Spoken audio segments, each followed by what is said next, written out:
سلام، امیدوارم که حالتون خیلی خوب باشه. امروز یه داستان خیلی جذاب رو قرار با هم دیگه بررسی بکنیم.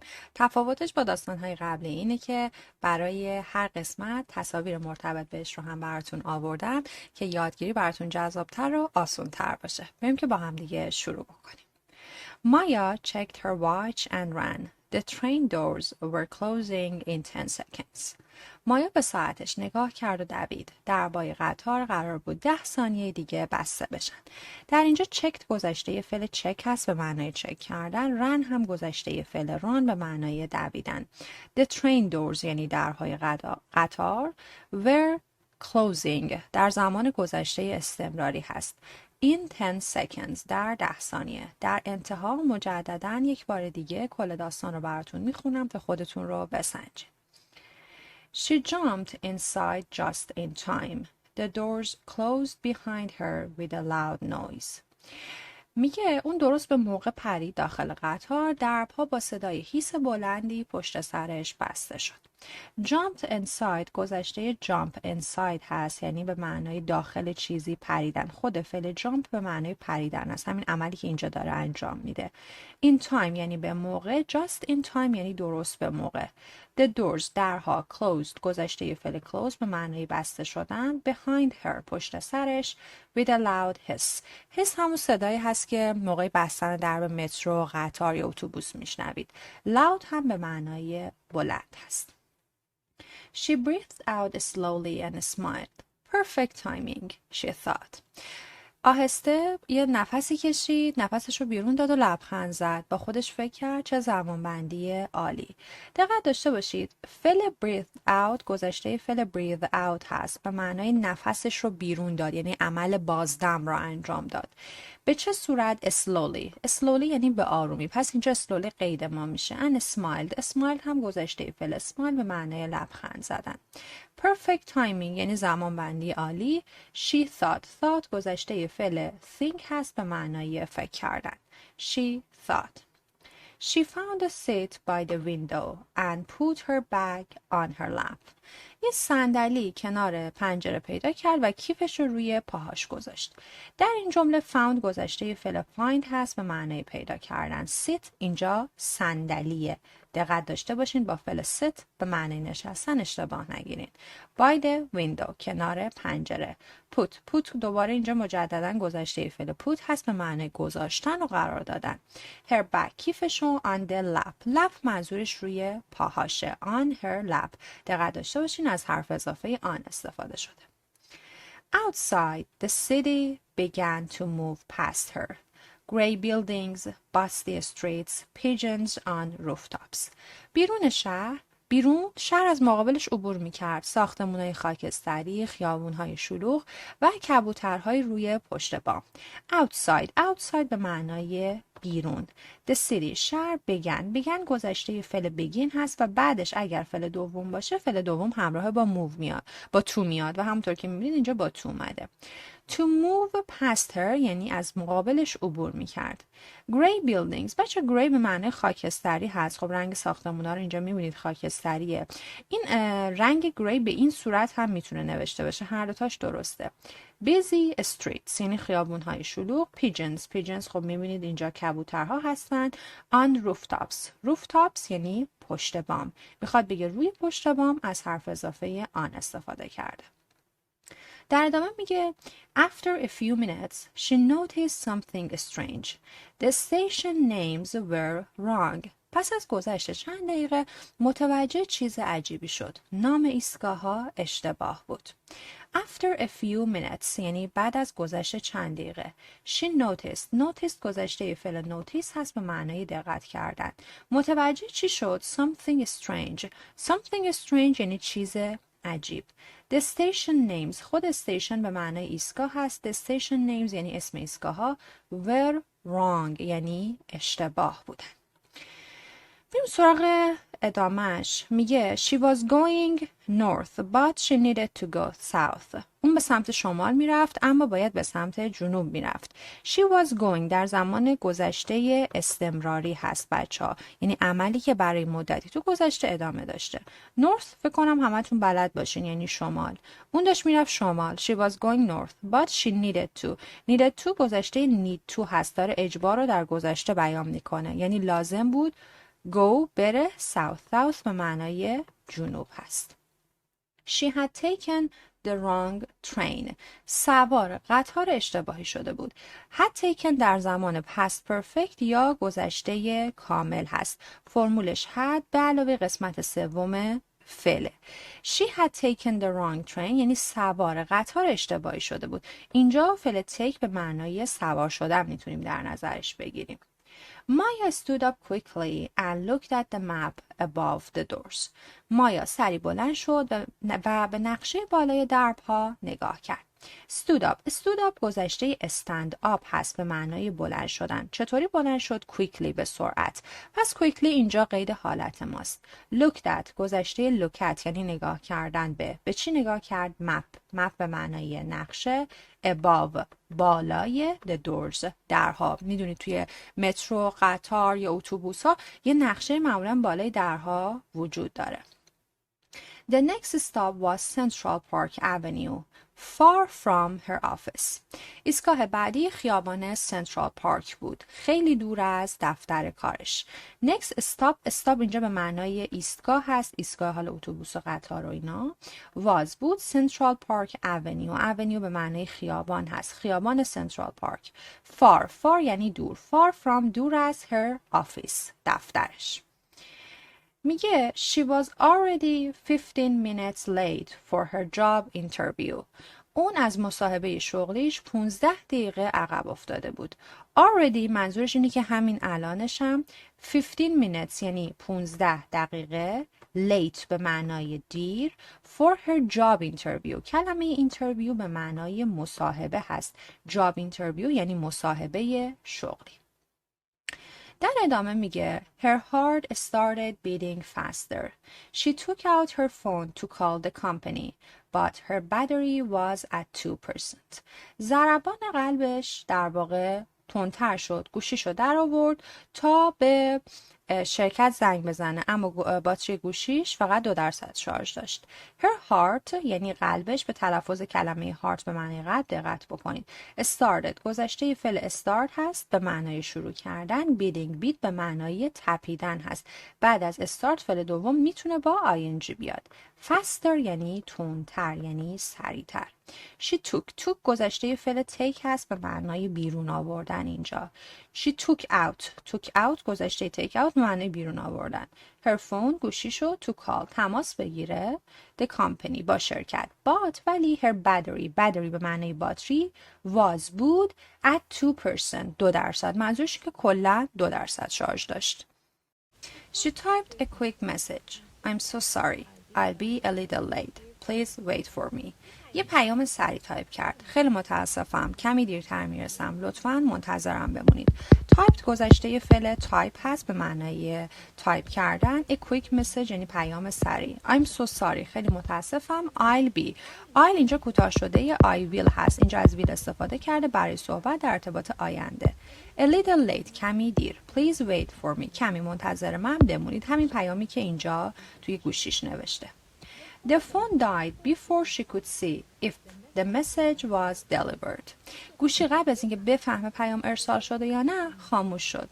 The phone died. بچه died گذشته فعل die هست. اینجا به معنای خاموش شدن نه به معنای مردن. خب گفتیم 2% بیشتر شارژ نداشت.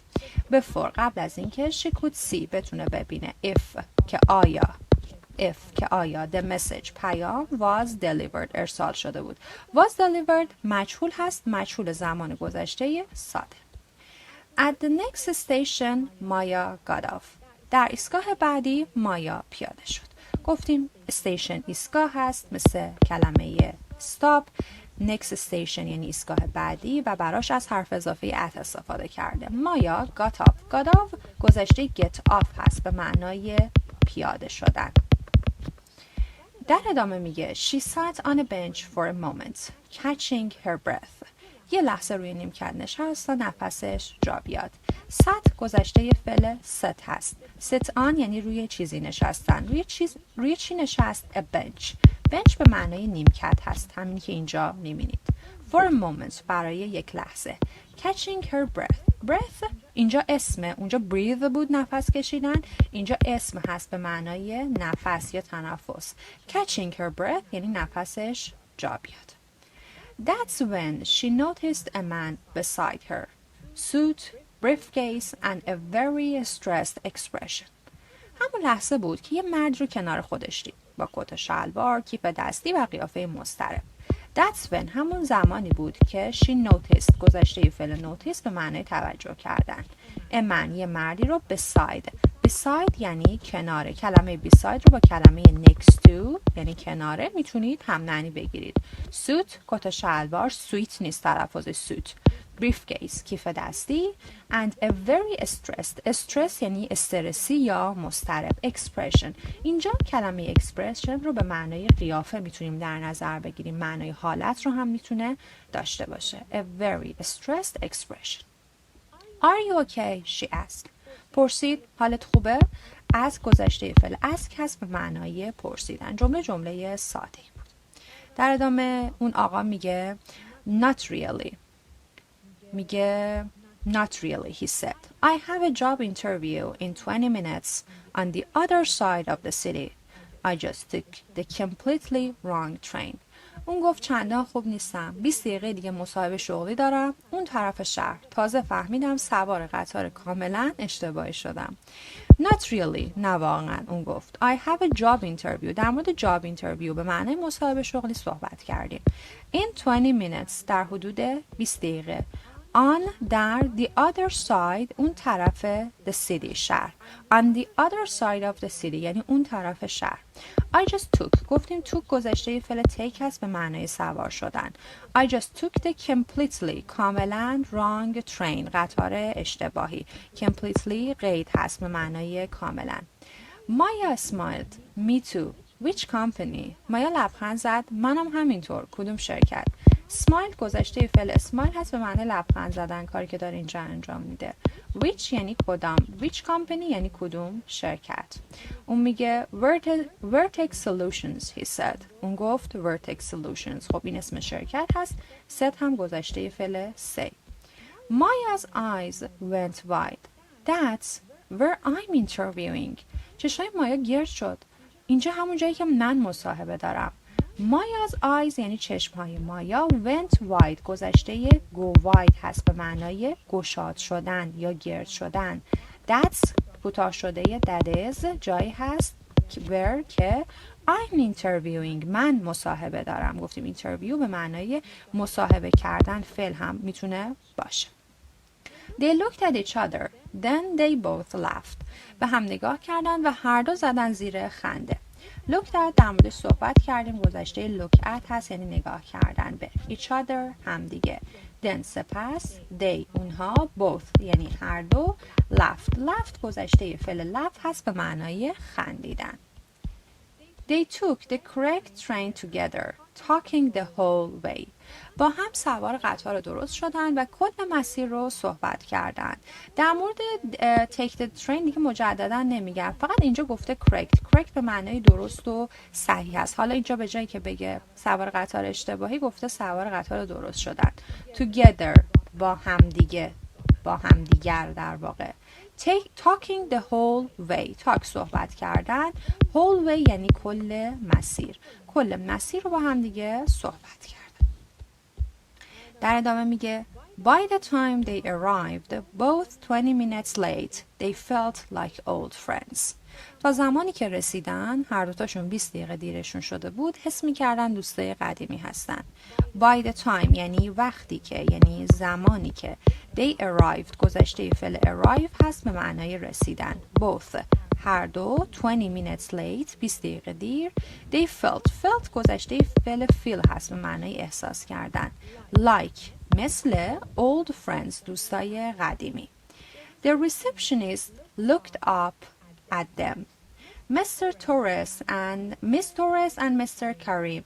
Mr. Chen is ready for you. مشی سرشو بالا آورد و گفت خانم تورس و آقای کریم، آقای چن آماده است که شما رو ببینه. ریسپشنیست به معنای منشی هست. Looked up at them. Looked up گذشته look up هست، یعنی که سرشو بالا آورد و نگاه کرد. بعد اسمشون رو میگه مستر چن که همون رئیس هست is ready for you، برای شما آماده است. ready به معنای آماده است که شما رو ببینه. She paused. He said he only has one position available, but after your interview he'd like to discuss something a little different. مکس کرد. اون گفته فقط یه موقعیت شغلی خالی داره، اما پس از مصاحبه شما میخواد یه چیز دیگر رو هم مطرح کنه، یه کمی متفاوت. She paused. paused گذشته فعل پاس هست به معنای مکس کردن. He said. اون گفت he has only یعنی فقط one position اینجا به معنای موقعیت هست، موقعیت شغلی. available به معنای در دسترس یا به معنای خالی میتونیم در نظرش بگیریم. But after your interview بعد از مصاحبتون he'd like to discuss. he'd اینجا کوتاه شده he would هست، مؤدبانه در واقع اینجا want to هست، به جای اینکه بگه he want to گفته he would که خورده مؤدبانه تر بشه. he want to discuss گفتگو بکنه something a little different یه چیزی متفاوت یا کمی متفاوت. Maya and Daniel looked at each other confused. مایا و دانیل با سردرگمی به هم دیگه نگاه کردن. confused بچه‌ها در واقع یک صفت هست، یعنی که با گیجی و یا با سردرگمی. این کلمه صفته confused. An hour later they walked out of the building not as competitors but as the two newest members of Vertex Solutions' first ever 2% creative team. یه ساعت بعد اون دو از ساختمون خارج شدن، نه به عنوان رقبا بلکه به عنوان دو عضو جدید اولین تیم خلاق 2 نفره Vertex Solutions. An hour later یعنی یه ساعت بعد they walked out گذشته walk out هست، یعنی بیرون اومدن. The building از ساختمون. Not as نه به عنوان competitors. competitor به معنای رقیب هست. competitors جمعش یعنی رقبا. But as بلکه به عنوان the two newest دو تا از جدیدترین members عضوهای Vertex Solutions اون شرکت Vertex Solutions first ever 2% creative team. first ever 2% creative team یعنی که اولین تیم خلاق 2 نفره. اولین تیم خلاق 2 نفره. First ever 2% creative team. خود کلمه creative به معنی خلاق هست. creative team یعنی تیم خلاق. Mr. Chen had decided that anyone who could laugh together under pressure was exactly what his company needed. اینجا needed هست، کامل نیافتاده. میگه آقای چن تصمیم گرفته بود که کسایی که زیر فشار بتونن با هم بخندن دقیقاً همون چیزی که شرکتش بهش نیاز داره. had decided دوباره در زمان گذشته کامل هست. گفتیم فرمولش had به علاوه قسمت سوم فعله. تصمیم گرفته بود that که anyone هر کسی who که could laugh بتونه بخنده together با همدیگه under pressure یعنی تحت فشار was بود exactly یعنی دقیقاً یه قید خیلی کار برده دقیقاً what his company needed همون چیزیه که شرکتش بهش احتیاج داره. needed رو هم اینجا دقت داشته باشین به معنای need به معنای احتیاج داشتن هست. حالا یک بار میتونید اینجا به فایل صوتیش مجدداً گوش بدید. Maya checked her watch and ran. The train doors were closing in 10 seconds.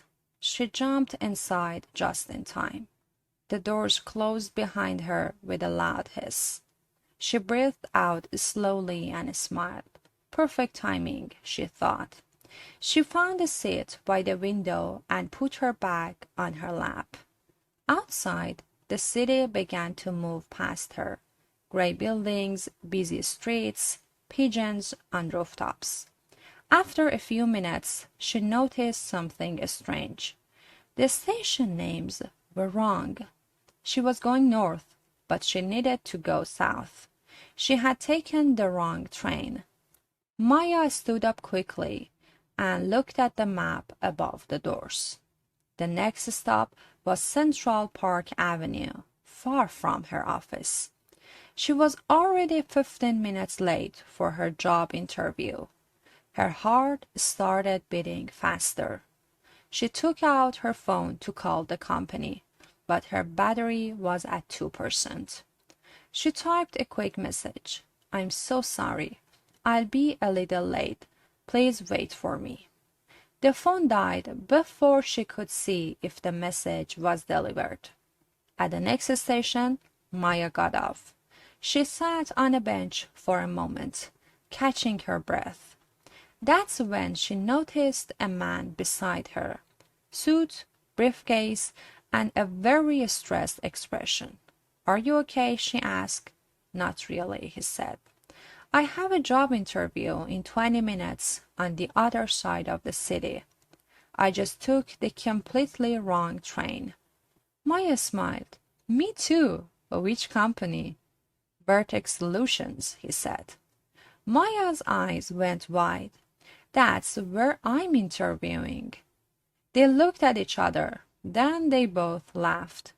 They took the correct train together, talking the whole way. By the time they arrived, both 20 minutes late, they felt like old friends. The receptionist looked up at them. "Miss Torres and Mr. Karim, Mr. Chen is ready for you." She paused. "He said he only has one position available, but after your interview, he'd like to discuss something a little different." Maya and Daniel looked at each other, confused. An hour later, they walked out of the building, not as competitors, but as the two newest members of Vertex Solutions' first ever two-person creative team. Mr. Chen had decided that anyone who could laugh together under pressure was exactly what his company needed.